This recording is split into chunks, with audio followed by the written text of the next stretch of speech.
Pemirsa, menjelang Ramadan 1446 Hijriah, Sekda Kota Palembang mengecek sejumlah harga kebutuhan pokok di Pasar Padang Selasa dan Supermarket Diamond di Social Market. Selain mengecek harga dan stok yang ada, sejumlah kebutuhan pokok yang ada dilakukan pemeriksaan oleh BPOM Palembang.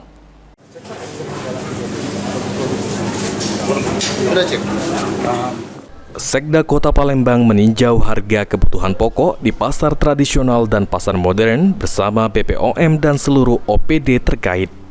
Dari pantauan, sejumlah harga kebutuhan pokok yang ada di pasar tradisional dan pasar modern masih terpantau normal, namun khusus untuk cabai, daging ayam yang alami kenaikan.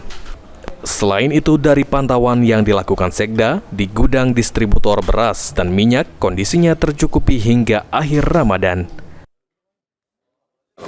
Dan memastikan kita tadi mulai dari pasar tradisional ke pasar modern. Jadi kami untuk sampel di mall Diamond Soma ya,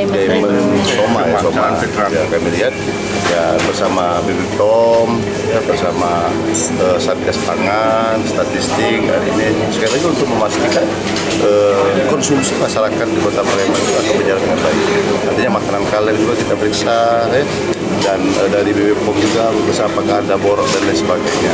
Nah itu yang kita memastikan untuk kepuasan masyarakat ya. Atensi juga dari Bapak RDPS, Bapak Wali Kota dan Wakil Kota juga untuk memastikan itu semua. Makanya kami hari ini.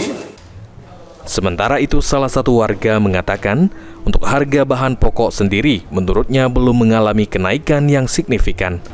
Warga harapkan agar selama Ramadan harga kebutuhan pokok stabil dan stok barang tetap aman. Gimana, Bu? Harga gimana, Bu?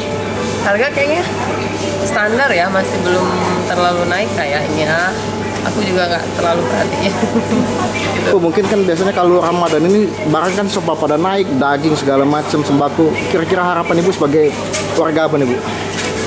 Stabil aja ya, stabil. Terus kemudian selain memantau harga dan stok sembako, dilakukan juga pengecekan sejumlah kebutuhan pokok oleh BPOM Palembang. Ilham Wahyudi, PAL TV.